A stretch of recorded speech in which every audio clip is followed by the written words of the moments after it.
অভ্যুত্থান পরবর্তী দেশেও আক্রান্ত হচ্ছেন নারী, অভিযোগ এনসিপি আহ্বায়ক নাহিদ ইসলামের।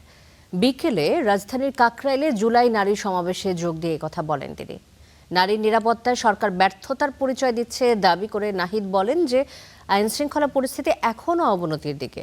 ধর্ষণের ঘটনাও ঘটছে।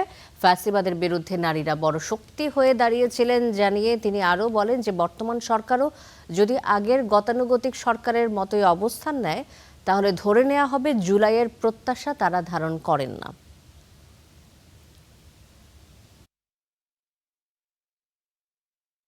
এই নির্বাচিত সরকার আসার পরেও, দলীয় সরকার আসার পরেও কিন্তু আইন শৃঙ্খলার পরিবেশের কোনো উন্নয়ন আমরা দেখি নাই।